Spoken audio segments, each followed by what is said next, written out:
Welcome to the Psychedelic Passage podcast. My name is Jimmy Nguyen. I'm joined here by my co-host, Nick Levich. Thanks for joining us again this week. Really excited for you all to join us and basically just listen to Nick and I nerd out on all things psychedelic. And so we're just really appreciative to all of our listeners and all of our community and support. And we hope that these conversations have been valuable in your own relationship with psychedelics. We have a great topic for you this week. And as Nick and I were brainstorming on what to talk about this week, we had a comment from one of our listeners. There was this dialogue where I was probably ranting. I was really sharing with people that, I was using this phrase like getting right with yourself. Like you have to internally get right with yourself. And there was a lot of questions on what that means and how that applies to psychedelics, how that applies to folks' personal journeys. And so today we're going to be talking about internal integrity, internal, authenticity, and how that factors into psychedelics, but then also any type of inner healing. And so I know, Nick, this has come up for you quite a bit. And you were saying before we started this episode that you see this all the time. And so maybe it's worth just starting by painting a picture on how this looks for folks. Do you want to talk through a couple of iterations on how you see this show up for folks? Yeah, so I call this concept internal integrity. Jimmy calls it getting right with yourself. Regardless of kind of whichever label resonates, this is a crucial part of integration. And another way to phrase this is like being true to yourself, being brutally honest with yourself. And so I pose this question to everyone that I work with. How can you take the right action for yourself in each moment? Recognizing that sometimes taking right action means lying down on the couch, and sometimes taking right action means getting your ass up and going to the gym. It's unique to each moment and each situation. And so once again, there's no prescriptive method for maintaining internal integrity. The barometer for it really comes down to how it is that you feel. And so what I tend to find is that if you're feeling out of sorts, chances are something's out of integrity. You put someone else's needs ahead of your own. You didn't draw a boundary where you needed to. You didn't ask for what you needed. You perhaps, maybe put someone else's needs first, or did something that actually dishonored yourself, right? You actively went against what your soul, your heart wanted. And all of those things kind of make us feel like shit. Yeah. And you might not actively know. You might not actively know what that thing or that action or that whatnot. And usually it's pretty straightforward to tell when you are out of alignment with yourself. And then the question becomes, okay, well, how did I get here? What's putting me out of alignment? What does that even feel like? Am I feeling stuck? Am I upset? Am I frustrated? Name the emotion. But for many folks, they have this internal barometer on feeling in flow and in alignment with themselves or not. That's one or the other. Right. And so the juxtaposition of those two feelings is the signal to go, I am out of flow. I am not feeling that sense of creativity and ease and wonder and joy and gratitude that I was feeling before. What is happening right now? And that is the cue to pause and go, okay, what in my life is out of whack right now? And chances are, I see this all the time with clients. They're like, oh, I overcommitted to all these social events that I felt obligated to say yes to, but I really actually need time for myself. Or, oh my gosh, I put all these other people's needs ahead of my own. Mm-hmm. Or, one of the best ones is I'm working really hard and all of a sudden I don't have time for all these other things that I want to do in my life, for my health, for my relationships, for my XYZ. And so hidden underneath what I hear you saying is that there is there are indicators where you can get a sense or a feeling that something is not right Correct. within yourself. And ultimately, those can show up in your life in different ways. You're overcommitted, you're overworked, you're resting too much, you're having too much fun, you're having, it goes many different ways. And hidden underneath all of that, I want to highlight that there is this internal process that's going on. You really don't, like, you may feel that you are out of alignment or out of integrity with yourself, or not right with yourself. But it requires this internal look, this internal inventory to get a sense on the disconnect, to get a sense on why. And so before we dive into the life factors, external factors, I really think it's actually important to highlight that for many folks, they actually don't even have an idea of their most important values, principles, boundaries. They're just going along with the pattern or the action or the habit or the whatnot that's been ingrained in their life in some certain way or reason. And so when I think about, okay, what does it mean to be in integrity with myself? We're identifying, okay, we kind of know what it feels like when we're out of integrity. We're stuck and we're, all of that. But I also think that it's important for folks to identify what matters to them, their values and their principles. Only then can you have an assessment on, does this align to that for me or not? Well, that's a challenging discovery process for most people because we're conditioned in all sorts of different ways depending on our upbringing. And so I know for myself, like I was an unconscious people pleaser. I didn't realize that I was doing it until it was brought to my awareness. And then it was like, oh shit, I have to learn how to put myself first and how to draw boundaries around my engagements with other people so that I do feel good with myself and that my needs are actually being taken care of. And only then Mm. can I actually begin to serve others. And so this is actually directly related to one of the things that we touched on in last week's episode around the arena of life. It's actually when we leave the psychedelic experience and we re-engage with life that a lot of this stuff comes to the forefront. And so it's actually this life is mirroring back to us where our blind spots are. I have a great anecdote for this. So, one of my very early clients, a female in her 60s, and she was recently retired. She really prided herself on being a smart and powerful and capable woman in the modern day work environment. And she had always was a person who wanted to achieve and wanted to produce and wanted to make executive decisions. So she had to lean a lot into her some of the more masculine traits.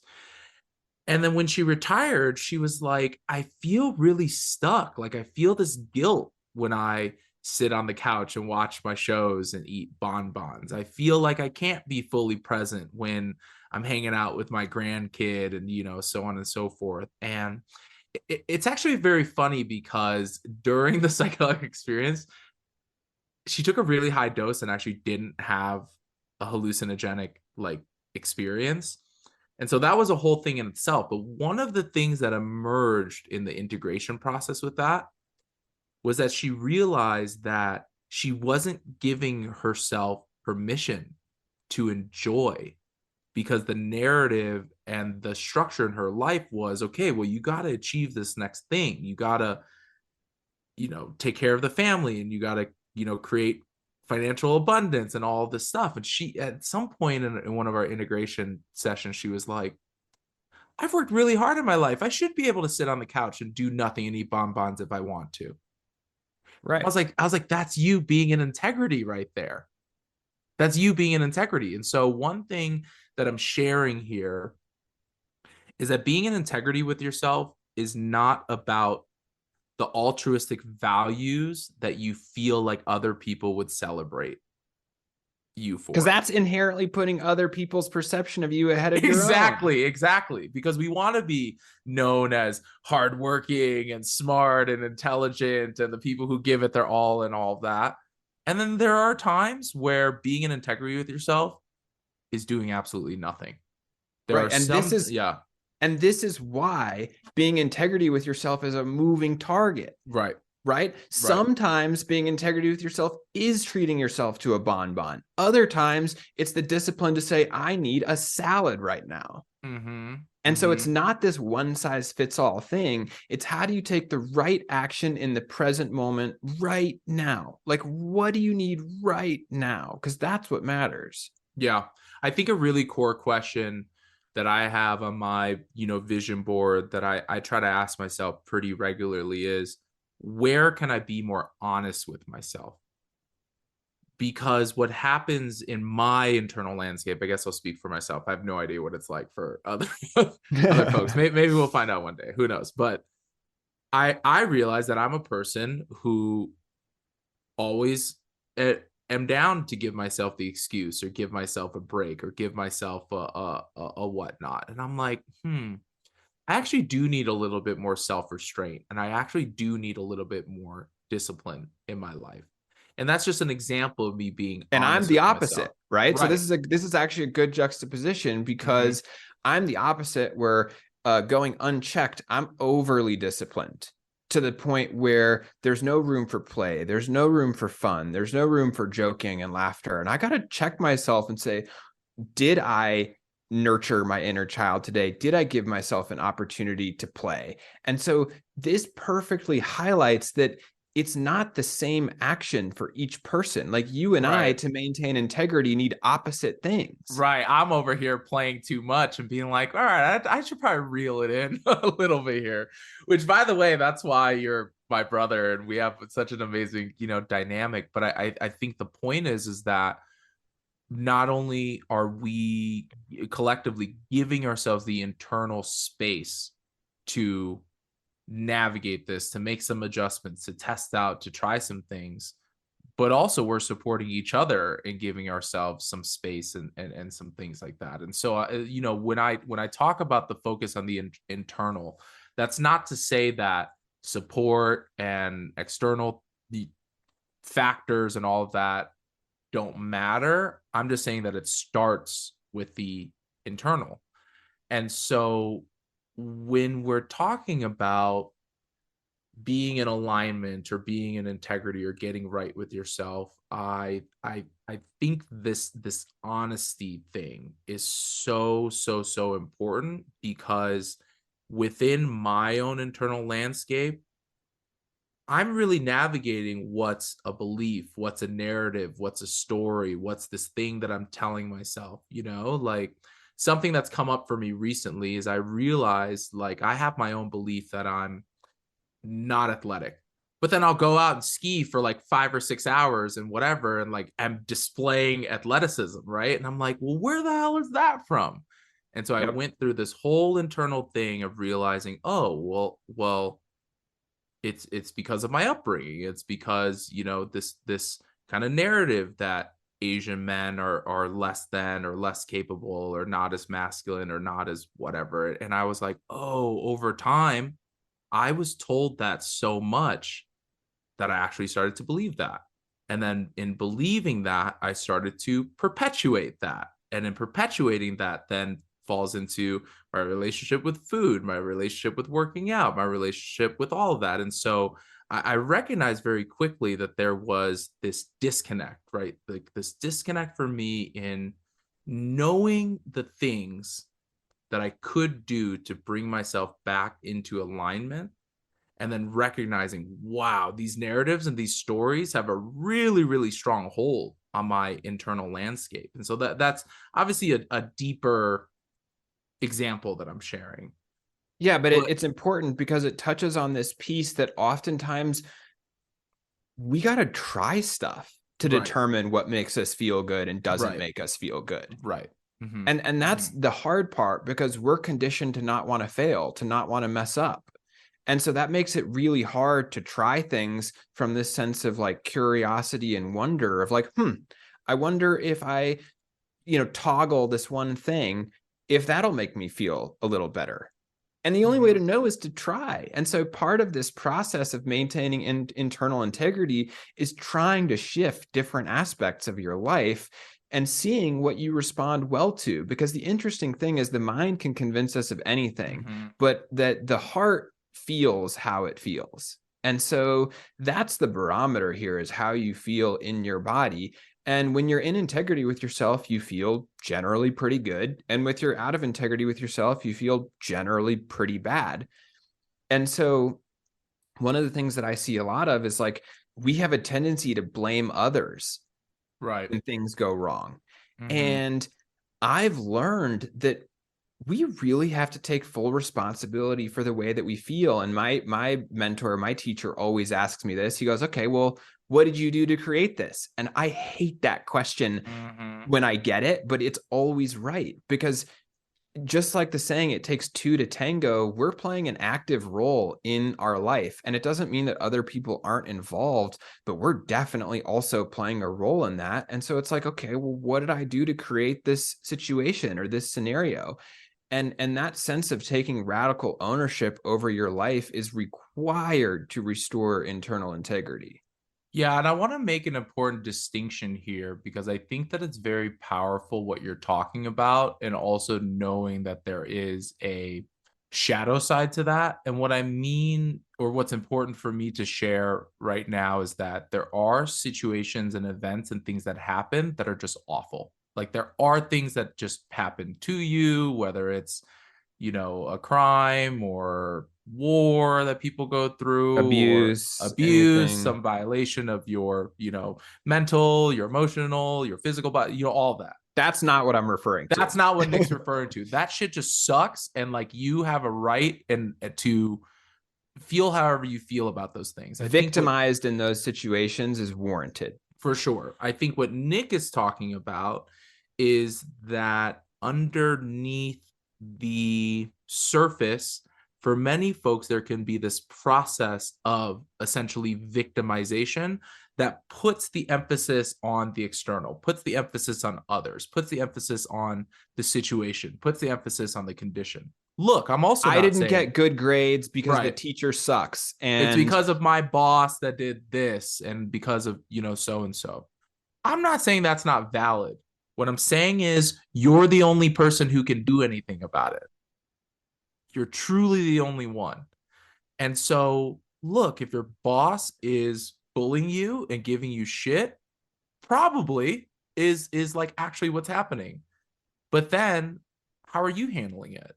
Are you taking it personal? Are you making assumptions? Are you allowing that to really get under your skin and dig and dig and dig and dig and dig, like, where you then start to build resentment? Then, if you freak out at work, guess what? You're going to be the one that freaked out at work, not your boss, not your coworker, not, well, and this brings up another really important point, is that people don't often want to take the step that's required to restore integrity. So if walking away from that job, even though you love what you do, but you have a totally toxic boss, that's a hard thing to do, but it's probably what's required to restore integrity. And it reminds me of this doctor who did a whole bunch of research on spontaneous remission. And she changed her whole practice so that when you go into her office, she says, okay, well, what's the one thing in your life that you need to change to restore peace? And it's, divorce my husband or quit my job or whatever. And she literally gets out her notepad and writes a prescription for that and says, okay, this is what you need to go do. and because somebody has to give you permission to do the hard thing. And that's what actually restores this inner balance that's causing the disease, the illness, the fatigue, the depression, the whatever it is. But we often don't want to take that step. And so if you think back to that episode we recorded on what is the work, what does it mean to do the work? This is it. Like, this is it. There's going to be inflection points in life where you have to take really drastic or at least challenging steps to get right with yourself.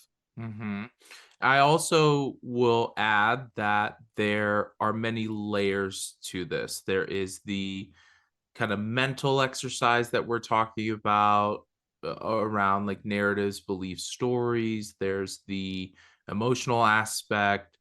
For sure, there's this underlying current of I would call like the spiritual or the soulful aspect. And then also, as we've covered in an episode, the body's paying attention and tracking all of this stuff too. And so if you are feeding your body frustration and anger and pissed offness, and you're like, this isn't right, this is an injustice, well, guess what? You're going to go and seek those things out because you're used to that emotional state. You're used to the chemicals that fire off when you're in the state of pissed off and whatnot. And so just know that for many folks who may feel this stuckness, this, man, I'm feeling this certain way, and I kind of know theoretically what would pull me out of it, but it's hard to like take action and do. The main thing that I just want to share is that it's possible. It's very, very possible. But in order to do that, it requires you to ding, ding, ding, ding, ding, get right with yourself, meaning you have to take an honest look under the hood on why these things are showing up in your life the way that they are. And that internal discovery can take you a lot of different directions. You know, oh, there's this thing from my childhood that makes me behave a certain way.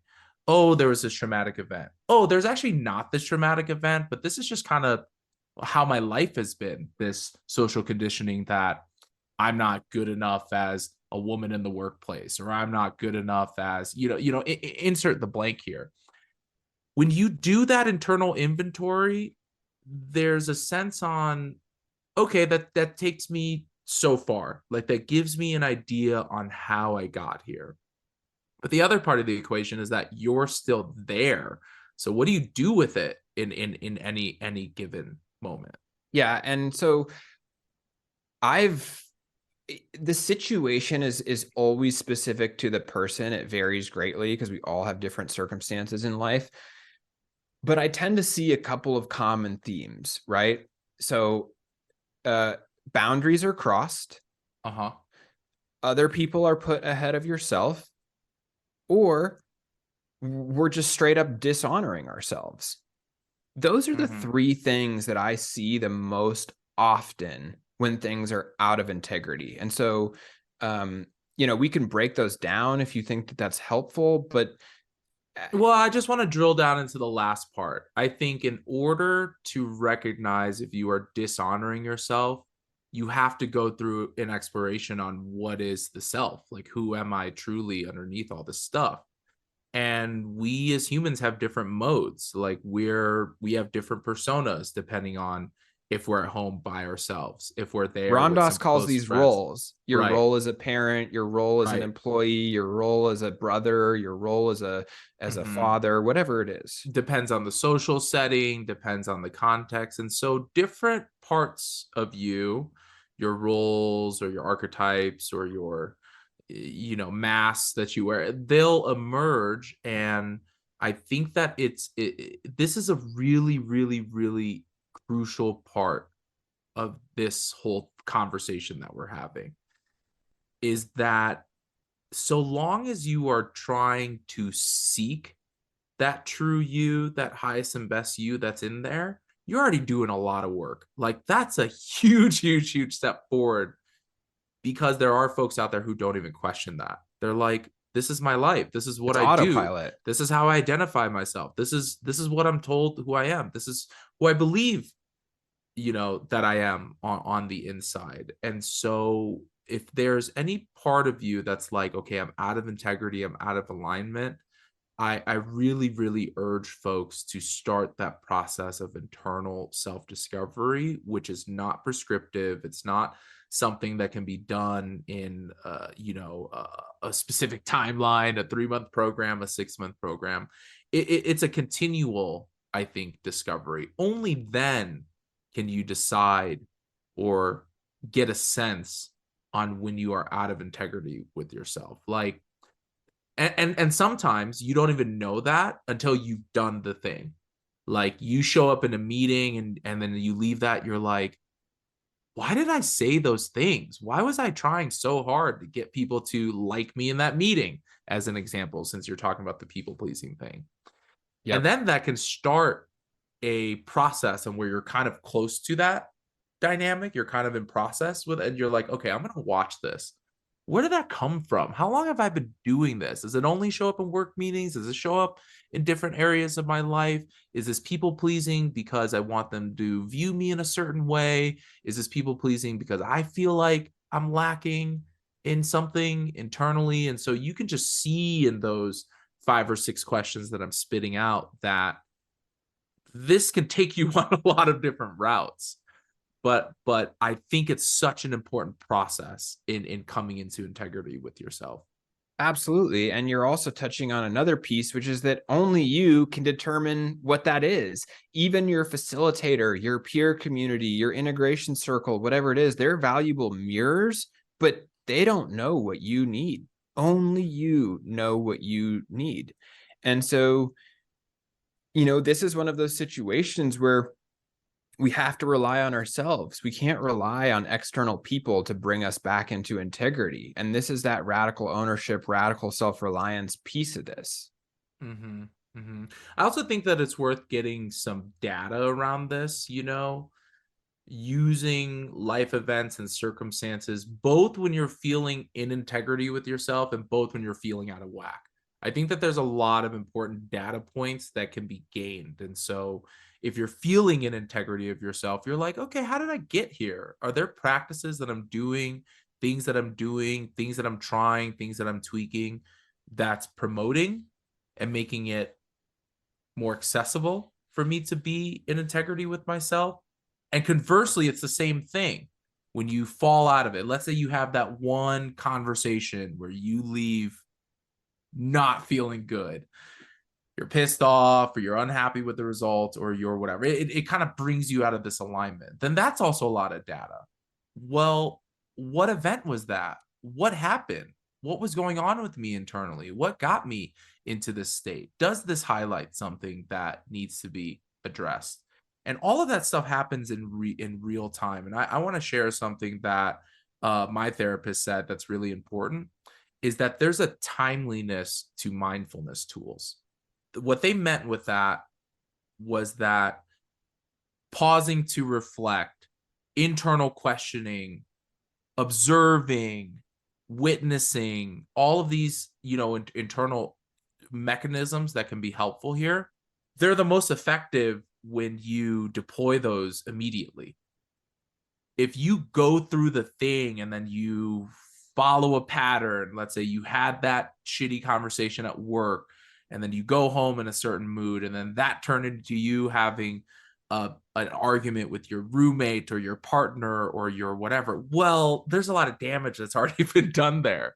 You could have And nipped that, it in the bud, for so to sure. speak. And Yeah. then if you then try to go back and be like, okay, where was it? Look, I'm not saying that that's not a useful process then, but you've kind of missed that sweet spot, I think, also Yeah. of these tools that can be used. I think that's an excellent point. And the other thing that brings up for me is that this is actually how I see it most often in integration sessions with clients, is that they go and do things that they used to do that used to bring them joy, used to bring them pleasure, used to bring them happiness.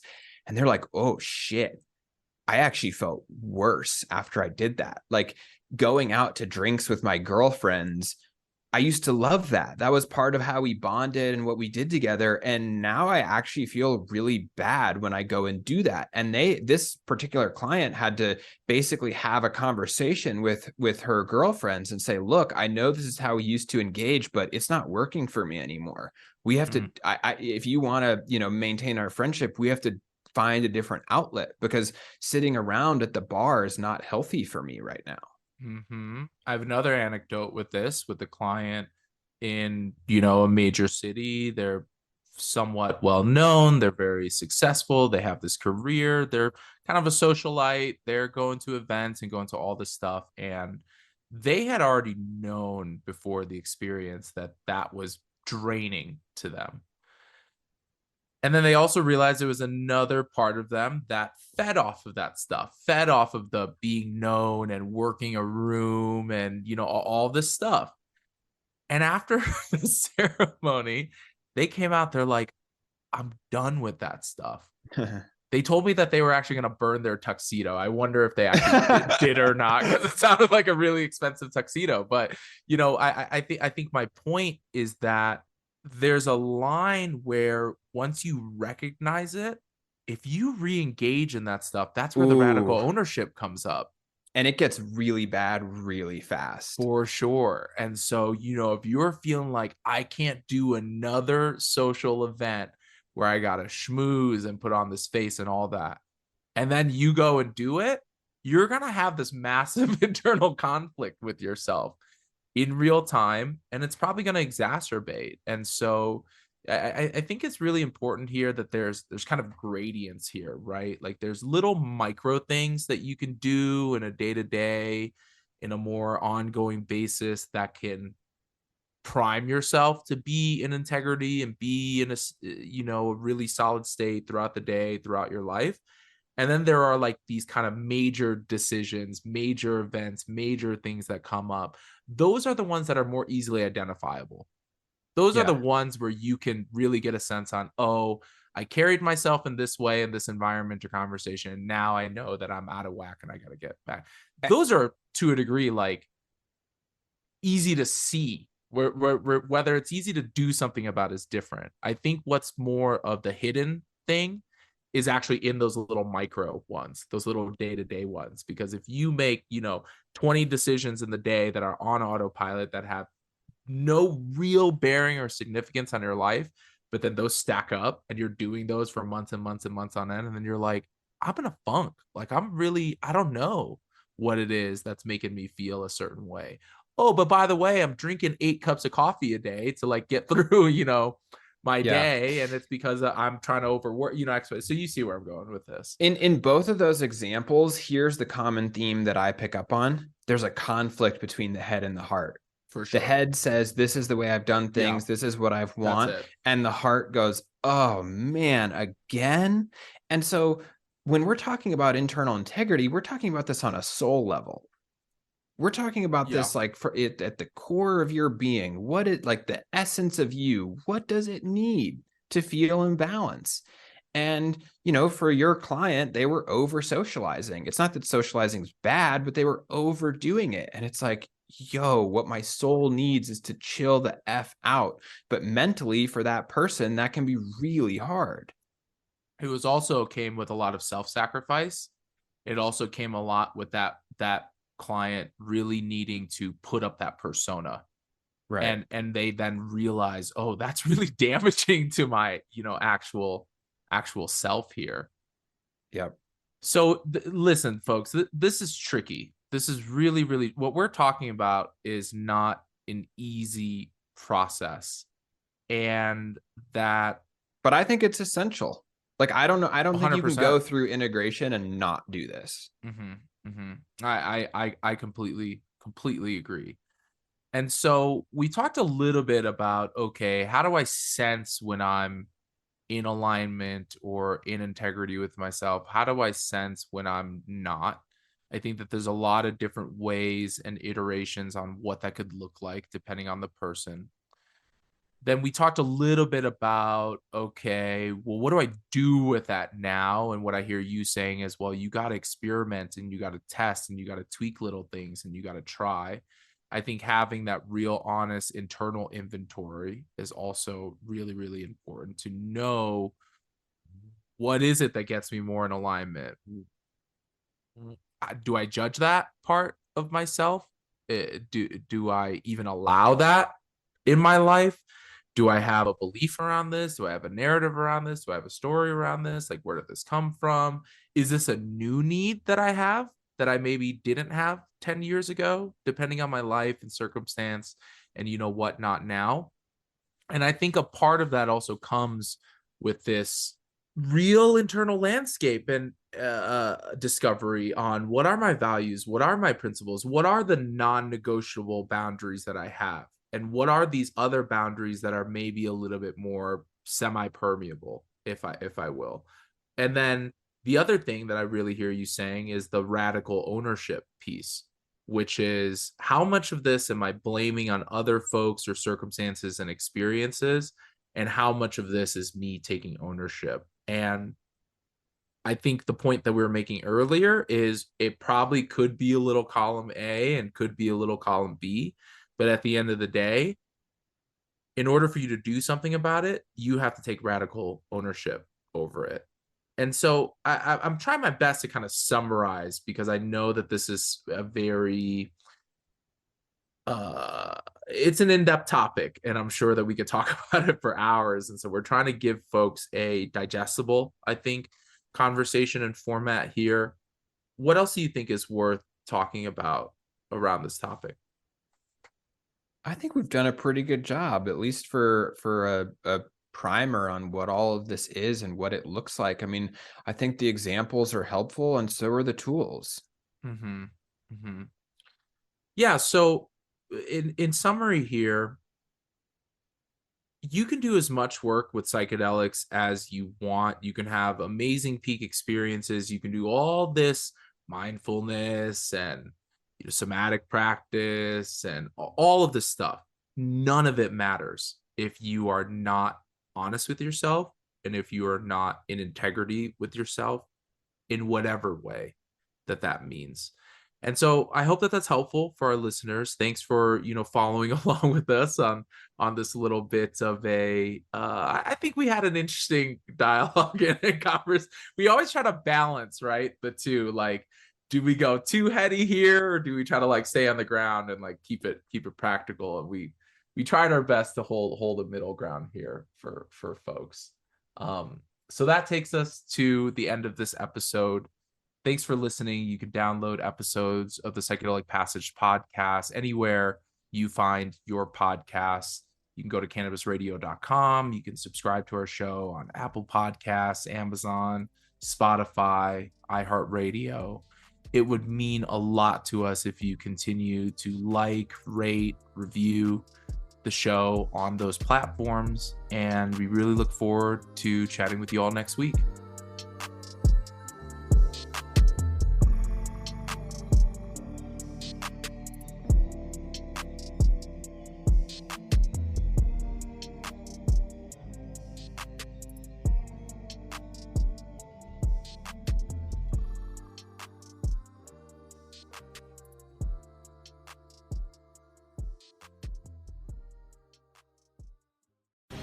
The opinions expressed on this CannabisRadio.com program are those of the guests and hosts and do not necessarily reflect those of the staff and management of CannabisRadio.com.